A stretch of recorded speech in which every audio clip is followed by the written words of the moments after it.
Innal hamdalillah nahmaduhu wa nasta'inuhu wa nastaghfiruh wa na'udzu billahi min shururi anfusina wa sayyiati a'malina. May yahdihillahu fala mudilla lahu wa may yudlil fala hadiya lahu. Asyhadu an la ilaha illallah wahdahu la syarika lahu wa asyhadu anna Muhammadan abduhu wa rasuluh sallallahu alaihi wa ala alihi wa sahabatihi ajma'in wa man tabi'ahum bi ihsanin ila yaumiddin.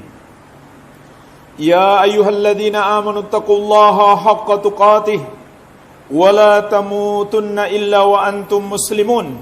Ya ayyuhan nasu taqu rabbakumul ladzi khalaqakum min nafsin wahidah wa khalaqa minha zawjaha wa batha minhuma rijalan katsiran wa nisaa'a wattaqullaha alladzi tasaaluna bihi wal arham innallaha kana 'alaikum raqiba.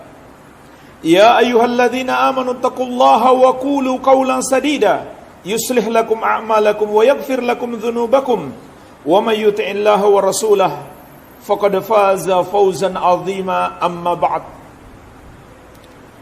Fa ikhwani fid din, kaum muslimin jamaah salat Jumat yang saya cintai dan saya muliakan, rahimani wa rahimakumullah. Semoga Allah subhanahu wa ta'ala senantiasa mencurahkan rahmatnya kepada kita sekalian. Al-Imam Ibnul Qayyim rahimahullahu ta'ala pernah berkata, Aghban nas man dhalla fi akhir safarihi wa qad qarabal manzil. Manusia yang paling bodoh adalah orang yang tersesat jalan di akhir perjalanannya, padahal dia sudah dekat rumahnya. Dia melakukan perjalanan jauh, kemudian dia kembali sudah dekat ke rumahnya, lalu dia masih tersesat jalan. Inilah jemaah sekalian, di antara bentuk manusia yang paling bodoh. Apa makna ucapan beliau rahimahullah? Seseorang yang sepanjang hidupnya melakukan amal-amal kebaikan, tapi dia tutup hidupnya, dia akhiri hayatnya dengan perbuatan dosa. Inilah orang yang paling bodoh. Dia suka melakukan amal ketaatan, lalu dia coba-coba melakukan dosa, mati saat itu. Dia tidak tahu malaikat maut sudah siap mencabut nyawanya. Dia coba-coba melakukan dosa, matilah dia dalam keadaan sebagai seorang pendosa, belum sempat bertobat. Walaupun mungkin dia berpikir, masa muda masih panjang, saya bisa bertobat nanti. Ternyata saat itu malaikat maut sudah mengincarnya. Saat dia mencoba untuk mencicipi dosa, dicabutlah nyawanya. Matilah dia dalam keadaan su'ul khatimah. Itulah jemaah sekalian yang dimaksud akhir kehidupan yang buruk. Mati dalam keadaan melakukan dosa, atau sudah melakukan dosa itu tapi belum bertobat. Itulah yang disebut su'ul khatimah. Bukan su'ul khatimah itu orang yang wafat kecelakaan, orang yang wafat dalam keadaan tragis, dibunuh orang, tidak. Su'ul khatimah itu mati dalam keadaan berbuat dosa. Sebaliknya orang yang mati dalam melakukan amal ketaatan, maka mereka mati dalam keadaan husnul khatimah. Rasulullah sallallahu alaihi wasallam bersabda, "Innamal a'mal bi khawatimiha." Sesungguhnya amalan-amalan itu bergantung pada penutupannya. Artinya jemaah sekalian, yang menjadi penentuan tempat kita ke surga atau neraka adalah akhir kehidupan kita. Kalau kita tutup dengan amal soleh, bukan dengan berbuat dosa, maka insya Allah kita masuk surga. Itulah yang disebut husnul khatimah. Walaupun jemaah sekalian, ada orang yang wafat dalam keadaan tragis, tersiksa, atau wafat karena sebuah penyakit berat, tapi dia wafat dalam keadaan tidak berbuat dosa, ataupun sudah taubat kepada Allah, atau dalam keadaan sedang beramal soleh, maka itu disebut husnul khatimah. Semoga kita semuanya dianugerahkan husnul khatimah.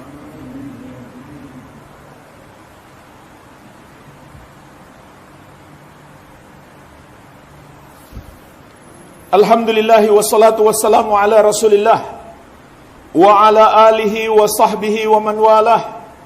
Wala hawla wala quwwata illa billahi, amma ba'd. Kaum muslimin yang saya cintai dan saya muliakan, rahimani wa rahimakumullah. Rasulullah sallallahu alaihi wasallam telah mengingatkan kita, innar rajula la ya'malu bi amali ahlil jannah hatta ma yakunu bainahu wa bainaha illa dhira' fayasbiqu alaihi alkitab fayamalu bi amali ahlin nar fayadkhuluha. Sesungguhnya ada seseorang melakukan amalan penghuni surga sepanjang hidupnya, sampai tidak ada lagi dia dengan surga kecuali satu hasta saja, yaitu dia sudah menjelang mati. Ketika dia mati, masuk ke dalam salah satu taman surga, yaitu di kuburnya. Tapi kemudian dia telah didahului oleh satu takdir, dia melakukan amalan penghuni neraka, akhirnya dia masuk neraka. Jadi jamaah sekalian, ini kita harus takutkan, sebab Nabi SAW telah mengingatkan, ada orang seperti ini, sepanjang hidupnya melakukan amal-amal soleh, tapi dia kemudian menutup usianya dengan amal keburukan, lalu akhirnya dia masuk neraka. Walaupun juga para ulama menjelaskan, kalau sepanjang hidupnya amal soleh itu amal soleh yang benar, tidak mungkin dia menutup hidupnya dengan masuk ke dalam neraka. Pasti amal solehnya itu bermasalah. Oleh karena itu disebutkan dalam riwayat yang lain, fima yabdulin nas, ternyata amal solehnya itu hanya di mata manusia. Artinya jemaah sekalian, orang melihat dia Masya Allah rajin melakukan kebaikan, tapi hatinya tidak ikhlas. Hatinya riya, ingin dipuji orang. Orang tidak tahu, tapi Allah Subhanahu wa ta'ala maha mengetahui. Maka orang seperti ini di akhir hayatnya Allah tampakkan aslinya, Allah tampakkan keburukannya. Dia terjerumus dalam dosa, lalu dia mati sebagai seorang pendosa.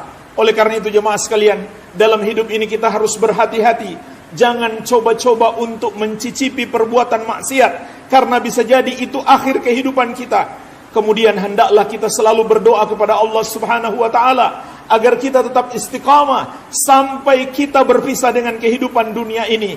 Bahkan Nabi kita yang mulia Nabi Muhammad SAW, di antara doa yang sering beliau baca adalah, Allahumma ya muqallibal qulub, tsabbit qalbi ala dinik. Ya Allah yang membolak-balikan hati, kuatkan hatiku di atas agamamu.